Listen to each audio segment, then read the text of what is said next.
दुनिया यहूदियों को काट रही थी। यहूदी ऐसे हो गए थे पानी की तरह, जिस देश में जाते थे उसी देश में विलीन हो जाते थे। अपनी उनकी कोई भाषा नहीं रही थी, अपने उनके मंदिर खत्म हो गए थे, और अपने उन्होंने जो है सारे रिचुअल छोड़ दिए थे। उनके यहाँ एक आदमी हुआ जिसका नाम था थियोडोर हर्जल। थियोडोर हर्जल वास्तव में इजराइल का फादर है। इजराइल, थियोडोर हर्जल ने मुसलमानों की जो सबसे बड़ी सल्तनत थी ऑटोमन एम्पायर, ऑटोमन एम्पायर के सर पर बैठ के, इस्तांबुल में बैठ के उसने इजराइल की जमीन खरीद के इजराइल बनाया था। इस पूरे आइडिया का पूरा आइडिया तो हो सकता है उससे पहले भी बहुत लोगों का हो, उनके इतिहास में इसकी चर्चा थी, लेकिन ये जो क्रियान्वयन किया वो थियोडोर हर्जल ने किया था। थियोडोर हर्जल जो है एक लेखक था, उसने ये विचार बनाया था कि हम यहूदी इसलिए बर्बाद हो रहे हैं कि अब हम यहूदी नहीं रहे। ठीक है, ऐसा उसने कहा कि हम यहूदी इसलिए बर्बाद हो रहे हैं कि हम यहूदी नहीं रहे।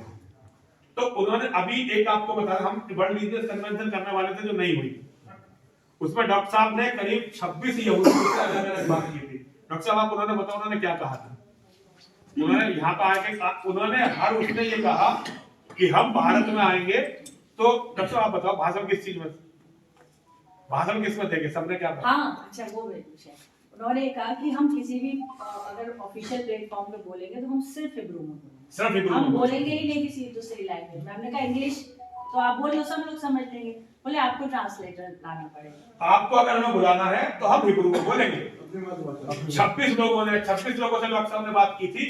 26 के 26 लोगों ने एक बात रखी, 26 के 26 लोगों ने एक बात रखी कि हम जो है हिब्रू में बोलेंगे।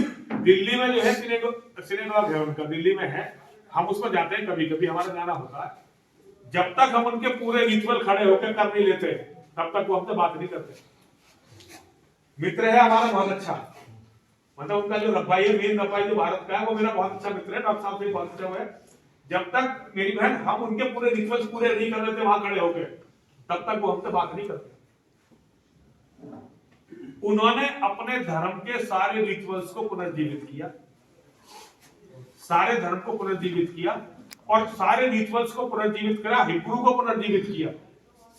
आज हर यहूदी अपने पूरे रिचुअल्स पूरे करता है। हम हिंदुओं में हम सारे धर्म योद्धा हैं। किसी से पूछ लो कि गीता के 5 श्लोक लगातार सुना दे, हम नहीं सुना पाएंगे। जिनसे हमारी बात हुई थी ना सर, उसमें भाई तो ठीक थे, दुनिया के बड़े साइंटिस्ट थे जो सारा काम केवल अमेरिका में बैठ कर रहे हैं। केवल एक यहूदी था जो अंग्रेजी में बोलने को तैयार था, वो है रॉबर्ट स्पेंसर, क्योंकि जिहाद के खिलाफ लड़ने वाला दुनिया का सबसे बड़ा विचारक है। उसको छोड़ के एक भी तैयार नहीं हुआ। उन्होंने कहा हम केवल जी ने बताया कि वो कह रहे ट्रांसलेटर आप ले आए, मूल तक ले जाना पड़ेगा।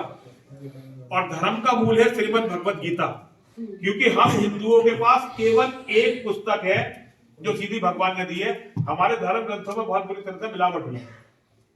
मैं ये नहीं कह सकता कि गीता में मिलावट हुई है नहीं हुई, लेकिन आज जैसी भी गीता है उसे ही स्वीकार करके हमें गीता के चारों तरफ के धर्म प्रचारक बना के, गीता में जो हमारे कर्तव्य बताए गए हैं, सबसे पहले 3 करणीय कर्तव्य बताए गए हैं जो हर हिंदू के जीवन में होने चाहिए।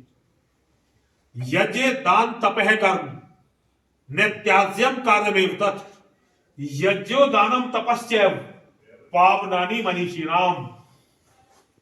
गीता में योगेश्वर श्री कृष्ण कहते हैं कि यज्ञ, दान और तप ये 3 ऐसे काम हैं जिनका किसी को किसी भी परिस्थिति में परित्याग नहीं करना चाहिए, क्योंकि यज्ञ, दान और तप ये मनुष्यों को भी पवित्र करते हैं।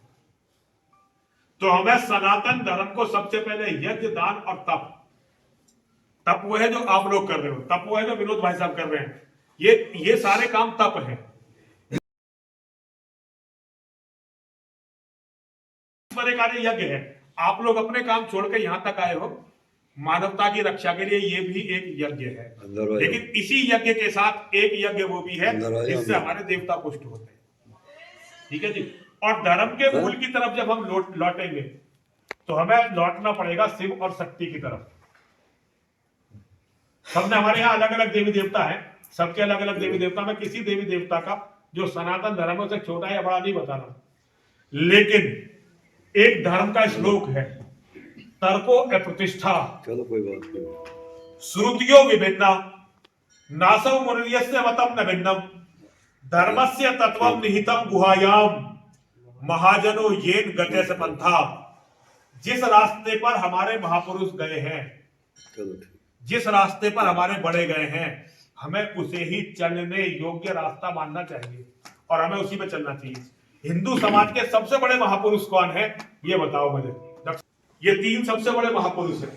इन्होंने जब इस धरती पर जन्म लिया है तो इन्होंने शिव और शक्ति की पूजा जरूर की। ये स्वयं भगवान थे। हमारा धर्म ये मानता है कि ये भगवान थे जो हमें रास्ता दिखाने के लिए आए। तो जब इन्होंने धरती पे आके शिव और शक्ति की पूजा करी है, तो फिर हम जो इन्हें अपना सबसे बड़ा मानते हैं, वो कौन है जो शिव और शक्ति को अवॉइड करे? हर आदमी को शिव शक्ति की शरण में जाना पड़ेगा, यज्ञ दान और तप के माध्यम से। तो जगह जगह जाके हमें इस शक्ति को जागृत करके ये सूत्र हिंदुओं को देना पड़ेगा और हिंदुओं को यज्ञ में सार्वजनिक यज्ञों तक लाना पड़ेगा। हमारे में किसी में भी आध्यात्मिक ऊर्जा नहीं है। हमारे सबसे बड़े विचारक, मतलब जो हमारे वैचारिक पिता है योगेश्वर त्रिकृष्ण के बाद, उनका नाम है वीर सावरकर। वीर सावरकर के फेल होने का सबसे बड़ा कारण था कि वो आध्यात्मिक नहीं थे, मतलब बहुत पवित्र आत्मा थे, लेकिन वो धर्म की तरफ हिंदू को नहीं ले जा पाए और धर्म के कर्मकांड की तरफ जो उन्होंने वितृष्णा दिखाई, तो आज कुत्ते बिल्ली सुअर सब सावरकर का अपमान करते हैं। अगर सावरकर ने ये चोला पहन लिया होता तो आज सावरकर से बड़ा कोई नहीं होता, कोई होता ही नहीं। लेकिन सावरकर ने धर्म के कर्म कांड के तत्व को उपेक्षित कर दिया, जिसके कारण अभी एक अरुण सौरी नाम का वक्तव्य सुनना था सावरकर के बारे में, इतना बुरा बोल रहा था। एक मतलब आप मतलब मेरे जैसा आदमी तो सुनने में बहुत कष्ट हुआ, लेकिन केवल इसी कारण कि वो अपने आध्यात्मिक पक्ष से नहीं जुड़े थे, आज जनता में स्वीकार नहीं हुए। सार्वजनिक आलोचना। हाँ बिल्कुल। तो हमें धर्म को मजबूत करना है जड़ अपने धर्म की नींव से, और हमारे धर्म की नींव है शिव और शक्ति। कितने लोग मेरी बात से सहमत है? जरा हाथ खड़ा करें। ठीक है जी। हम अपने धर्म को शिव और शक्ति की तरफ लेकर चलेंगे, क्योंकि हमारे भगवान ने कहा है कि शिव और शक्ति की पूजा करो, इसलिए हम शिव और शक्ति की पूजा करेंगे। राम ने शिव शक्ति की पूजा की। और सुनिए, हम सब युद्ध क्षेत्र में हैं, कोई इस बात को स्वीकार करे या ना करे, लेकिन जो हिंदू धर्म को समझते हैं, आज की समस्याओं को समझते हैं, उन्हें यह समझना चाहिए कि हम युद्ध क्षेत्र में हैं। ठीक है ना? और युद्ध क्षेत्र में जब भगवान श्री राम गए तो उन्होंने सबसे पहला काम क्या किया? उन्होंने शिवलिंग की स्थापना की, शिवलिंग का अभिषेक किया और मां और महादेव का यज्ञ किया। इससे सहमत है आप? इस बात से नहीं सहमत? अगर भगवान को भी शिव और शक्ति के आशीर्वाद की जरूरत है, तो हम और आप हैं कौन जो उनके आशीर्वाद के बिना कोई भी युद्ध लड़ सके? हमारा आप है कौन?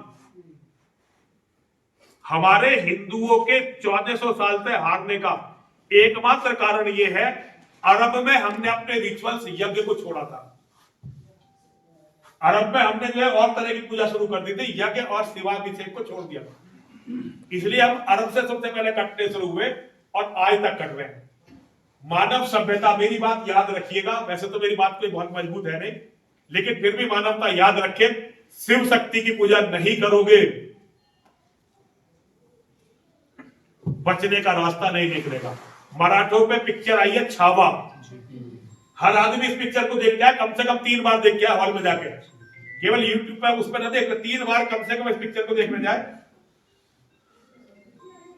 और 3 बार पिक्चर को देखने के बाद आप देखेंगे कि लड़ाई जब भी हुई है वो हर हर महादेव के नारे के बीच में हुई है। तो जो हिंदू, हम में से जो भी हिंदू, देखो हम पे संगठन नहीं बना रहे, लेकिन हर संगठन के साथ काम करेंगे। चौधरी साहब के संगठन के साथ भी काम करेंगे, बालियान साहब ने भी जो संगठन बनाया उसके साथ भी काम करेंगे, युवा वाहिनी के साथ भी काम करेंगे। जो भी संगठन है हमारा, हर हिंदू अपना है। लेकिन जो हिंदू ये समझते हो कि हम युद्ध क्षेत्र में हैं, वो अपना नारा और अपना अभिवादन बदले। वो अपना नारा और अपना अभिवादन हर हर महादेव करें। हिंदुओं की फौज जब भी जीती है तो उसका नारा हर हर महादेव रहा। अपना नारा और अपना अभिवादन बदलें और जगह जगह जहां भी जाएं यज्ञ को और शिव की पूजा को अपने जीवन में स्वीकार करें। ये 2 पॉइंट। दूसरा पॉइंट होगा क्लियर हमारा, जो मैं आज जिस पर आप सबको विचार रखते हैं।